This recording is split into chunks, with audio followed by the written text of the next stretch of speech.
tema que debería ocupar, creo yo, la academia en los pregrados. Las modalidades alternativas de cuidado de los niños y las directrices creadas por Naciones Unidas, discutidas desde el año 2009 y aprobadas en el año 2010, yo me atrevo a asegurar que somos pocos los que las conocemos. Somos pocos no solo los que las conocemos, sino los que las revisamos de manera permanente y atendemos en la práctica de los programas y entidades formales o informales de acogimiento institucional o no, apliquemos en la práctica estas directrices.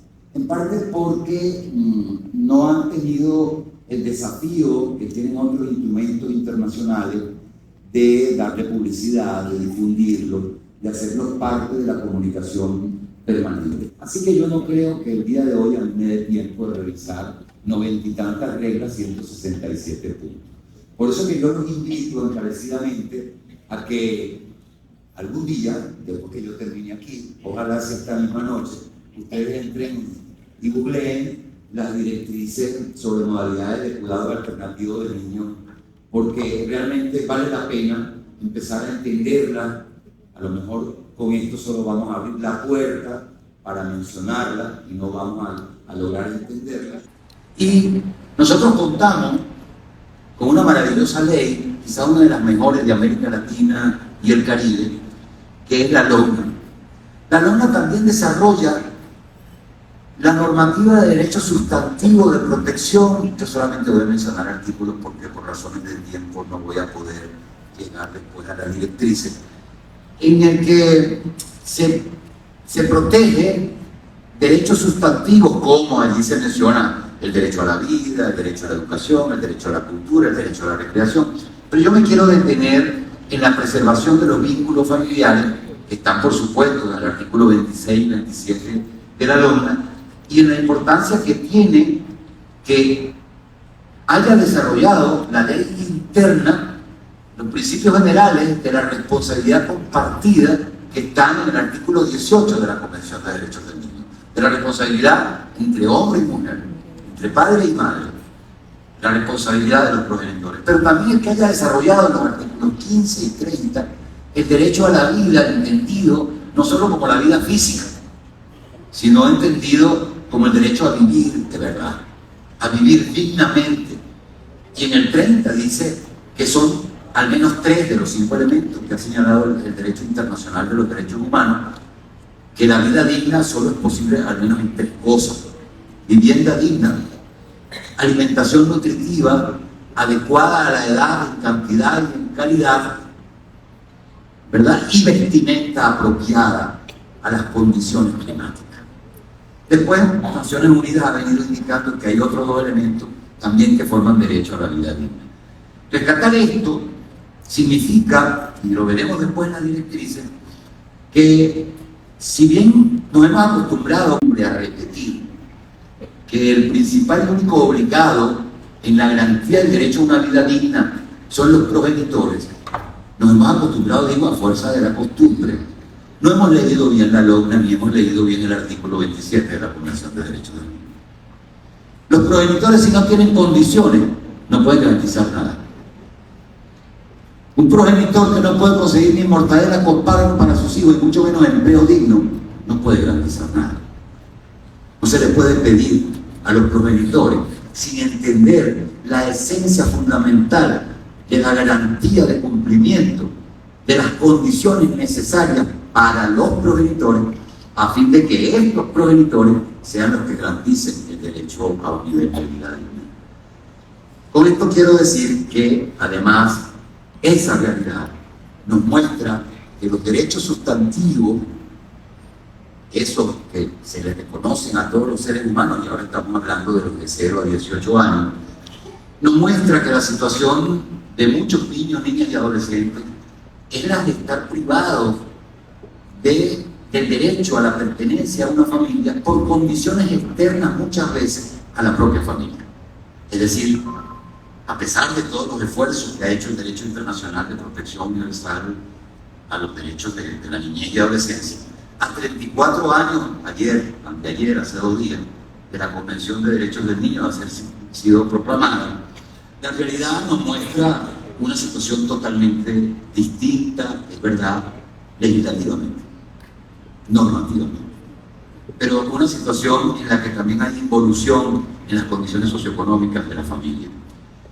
Frente a la problemática en que estamos de niños y niñas sin cuidados parentales, o que, aún recibiendo cuidados parentales, los están recibiendo no de sus progenitores, sino cuidados de otros responsables, la institucionalización lamentablemente ha sido, y todavía es, una política que desde nuestro Estado, desde nuestro gobierno y desde diversas instituciones, fundaciones y organizaciones, se ve como la política real, alternativa.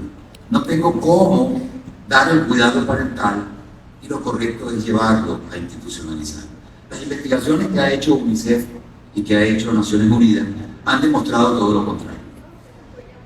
Han demostrado que el niño pierde vida en la institución, que el niño pierde desarrollo. Por cada 3 días de internamiento pierde 1. Estamos hablando de comprobaciones científicas.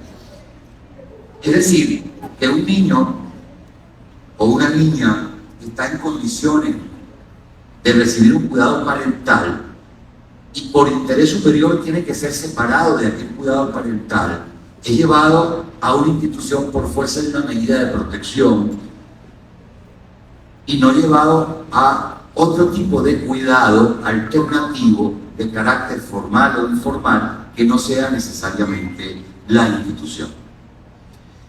De allí que nosotros debemos plantearnos por qué surgieron entonces estas directrices o modalidades de atención, modalidades alternativas de atención.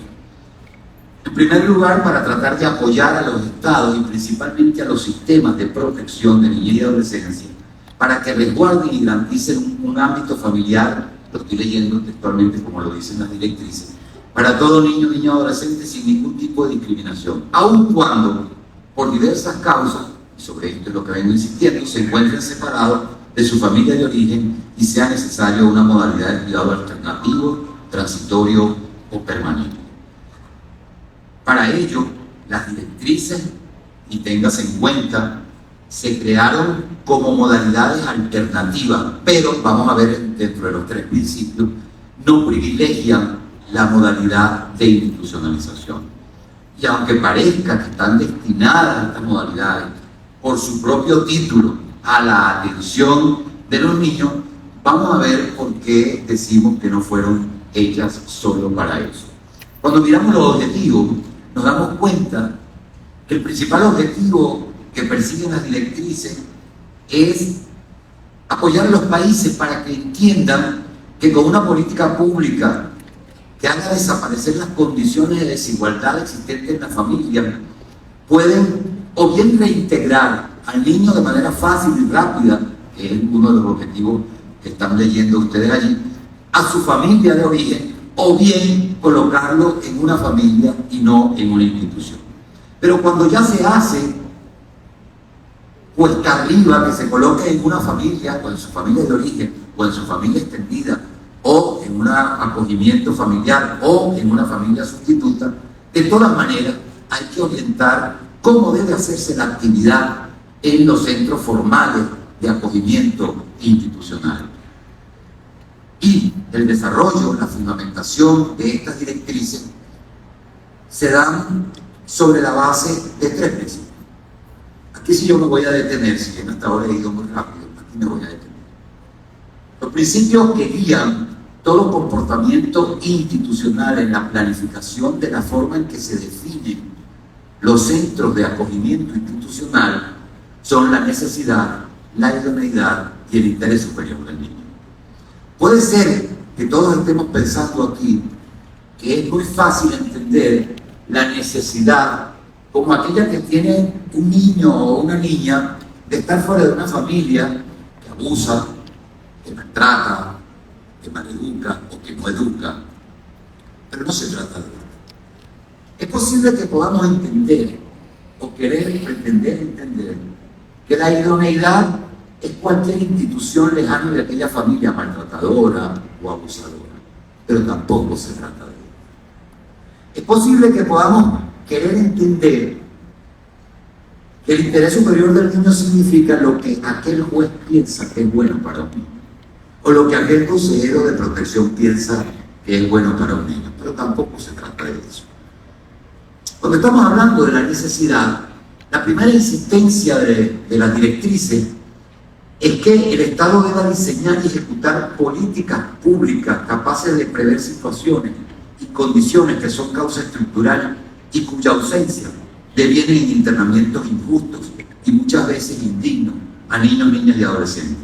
Es decir, que por la problemática por la cual atraviesa la niñez, a lo que nos debe llevar es a entender que primero y antes que la necesidad de una institución está la necesidad de una política. Y de una política que defina los programas de atención privilegiando o desestimulando la internación. Tenemos nosotros en nuestro país una política pública que desestimule la internación. No la conozco, pero es posible que exista.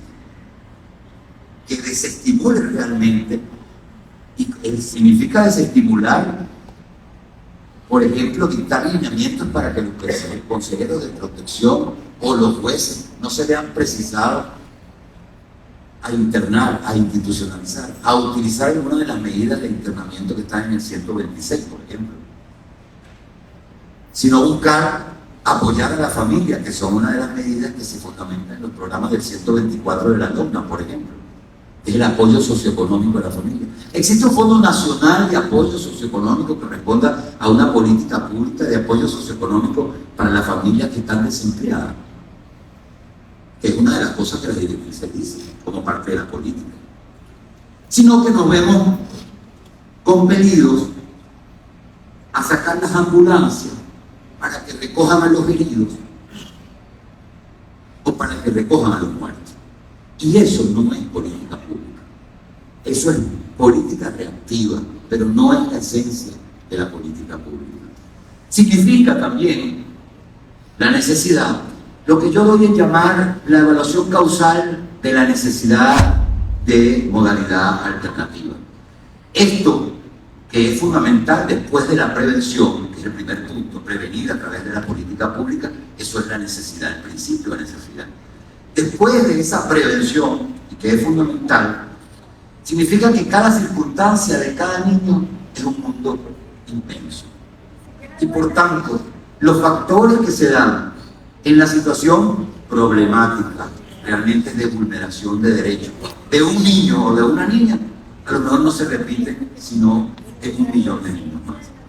Pero lo que pasa es que estamos acostumbrados en las modalidades de atención a construir un niño del mismo tamaño, con el mismo peso, con la misma talla, como si todos los niños tienen las mismas necesidades y tienen las mismas circunstancias y viven las mismas condiciones. ¿A qué llama entonces la evaluación causal de la necesidad de modalidad alternativa? 1. Ninguna medida de protección dirigida a institucionalizar debe ser dictada sin antes evaluar las causas estructurales de la familia, de la sociedad, de la comunidad, la escuela y otros medios que rodean a ese niño o adolescente. ¿Existe alguna forma en que los decisores administrativos o los decisores judiciales hagan el análisis de estos elementos antes de dictar una medida de protección? Sí. Y una de las formas es entender que estos ingresos injustificados, y una vez que existe una supervisión adecuada, estos ingresos injustificados deben ser sancionados. ¿Cuánto me dieron?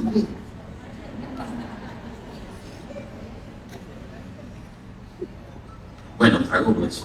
Estos ingresos injustificados, dicen las directrices, deberían ser sancionados. Una vez evaluado que el ingreso nunca evaluó la necesidad, el funcionario debería ser sancionado, debería ser castigado.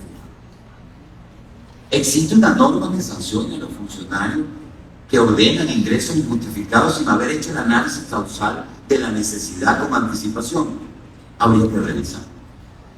La necesidad también impone la importancia de servicios que en su estructura, pero también en su prestación, no solo sean estructuras cerradas, sino que sean estructuras fundamentalmente comunitarias, especialmente comunitarias. Y en último lugar, plantea el monitoreo permanente del servicio.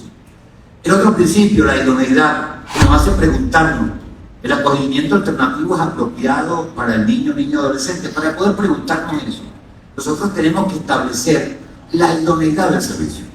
Ah, no, nosotros lo mandamos para el que haya. Ahí va, el que conseguí fue este. Mira, fulano, hazme el favor, tiene un puntito allá, tiene un poco de una medida en este momento. No es el que exista. La idoneidad tiene que ser, y solo si se ha establecido ya la necesidad. Previamente, si la necesidad no ha sido establecida, no se puede hablar de idoneidad, no se pasa a la segunda fase, nunca, sino que se debe ejecutar un programa no institucionalizado. Establecida la necesidad con las reglas de las cuales hablamos, significa que el programa tiene que contar con una evaluación y un certificado de estándares de calidad.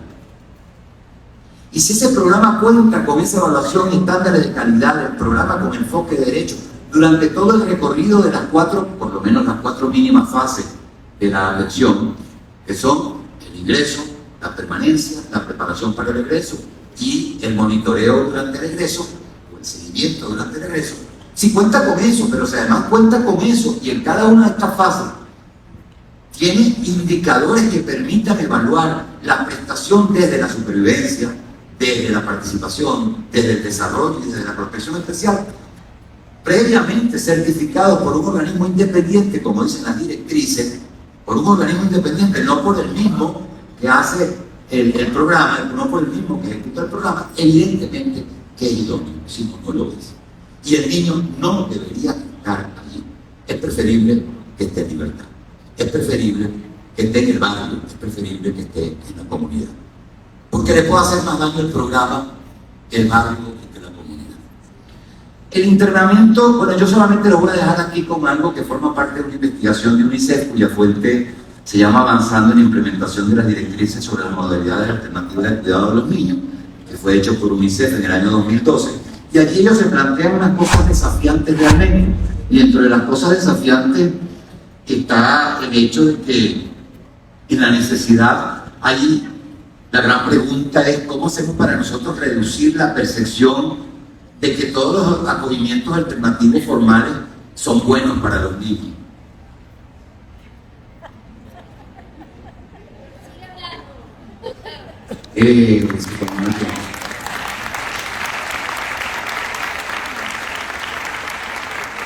Solamente terminar con los principios, no vamos a poder desarrollar las reglas, lo siento mucho. Poner a disposición una gama de asesorías, dice esta investigación de UNICEF, y recursos prácticos efectivos a los que puedan ser canalizados los padres que se encuentran en dificultades, antes de emplear un programa. Utilizar el mejor programa que existe, que es la propia familia. Pero también en la idoneidad, cuando nos preguntamos si el internamiento es el más apropiado, fíjense que hay una prohibición expresa como estándar. Yo quiero poner hay una prohibición expresa como estándar que dice prohibir a los cuidadores cuyos objetivos principales sean de naturaleza política, religiosa o económica.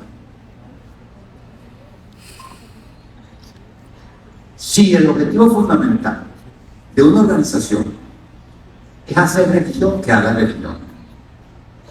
Si es hacer utilidad con los niños, que haga utilidad, pero no con los niños. Esto es lo que quiere decir el estándar. Y nos cuesta mucho voltear la tortilla y transformar esta realidad y replantearnos que la mayoría de los que están prestando los servicios de atención a los niños persiguen fines económicos, fines religiosos o fines.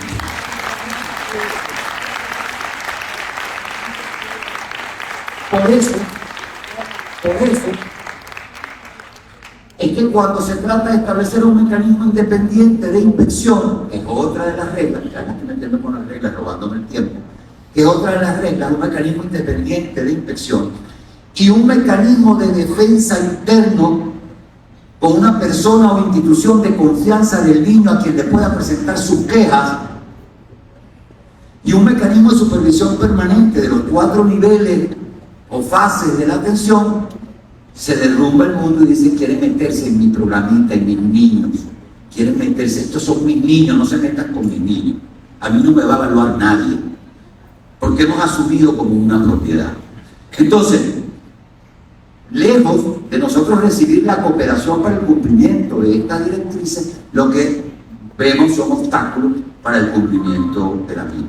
Sobre el interés superior del niño yo no les voy a hablar, porque ustedes saben más que yo de eso, solo los remito a la observación general 14 del Comité de Derechos del Niño, y los remito al hecho de que allí en la observación general 14 hay una cantidad de indicadores que nos permiten medir si nuestros servicios de atención, acogimiento familiar, incluso familia sustituta, incluso está cumpliendo con todos los indicadores de medición de interés superior del niño como derecho sustantivo, del interés superior del niño como norma procesal y de interés superior del niño como principio jurídico interpretativo fundamental. Y finalmente, yo me voy a avanzar aquí sobre algo que sí me interesa. En las bases de la acogida son 3 elementos que hay que considerar como parte ineludible de las reglas. Condiciones legales, políticas y financieras para que las condiciones, la oferta, estoy diciendo, del acogimiento alternativo sea realmente adecuada. 1. Los estados tienen que invertir.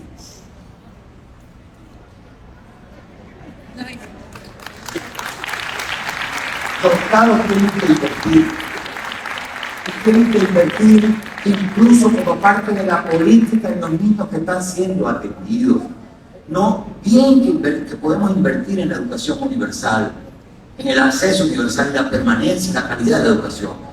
Pero bien que enseñemos políticas educativas para la educación universal, pero no diseñamos políticas para el acogimiento institucional. Tenemos miedo, creemos que eso no es política, eso también es política social.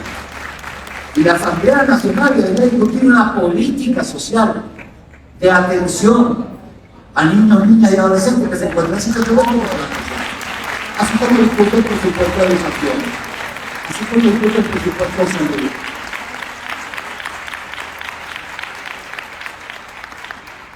Deben haber multiplicidad de opciones de acogimiento alternativo, no puede ser una sola, porque hay multiplicidad de factores, como decía al principio. Las circunstancias de cada niño no se repiten en otro niño, y por tanto deben haber gran cantidad de servicios, debe haber buena oferta, pero sobre todo del acogimiento informal. Y todos los participantes, sean personas jurídicas, personas naturales, que sean habilitados para ello por las autoridades competentes, deben estar sujetos a revisión permanente y a control de una autoridad independiente. Lamentablemente no me da tiempo de más nada.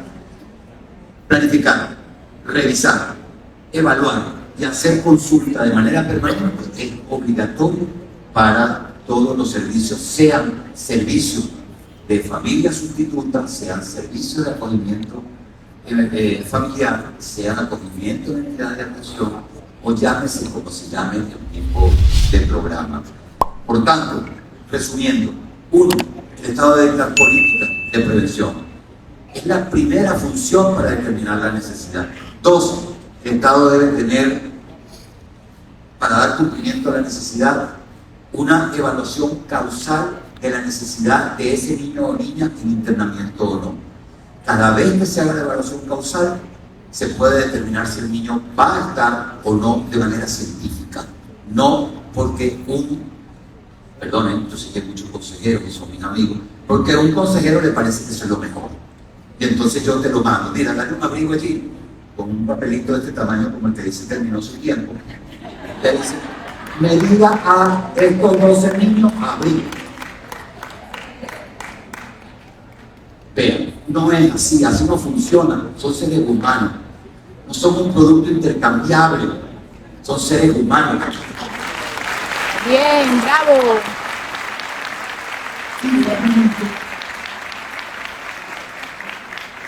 Y finalmente, no no pensar en instituciones totales. Esto significa que la institución puede resguardar y todos los servicios pueden ser en libertad. Empatar todas las modalidades que existen, desde un CDI hasta una casa de cultura, sin necesidad de que el acogimiento en entidad de atención exista, o aún existiendo, que el niño estudie en libertad, que vaya al hospital como van todos los niños, y no que estas instituciones absolutas y totales pretendan abarcar todo en la vida del niño, desde su educación hasta tratar de suplir el cariño y lo incomunican de su familia. Las directrices insisten en la comunicación permanente con sus amigos, con su comunidad, con su familia, de forma semanal y periódica, a menos que sea contrario al interés superior del niño. ¿Qué hacemos nosotros? Nosotros creemos que a la institución le vamos a dar cariño, desde la cobija de tela, pero la cobija humana también, y que desde el cariño a todo lo tenemos en la institución. Así nunca vamos a poder, no es sostenible una institución.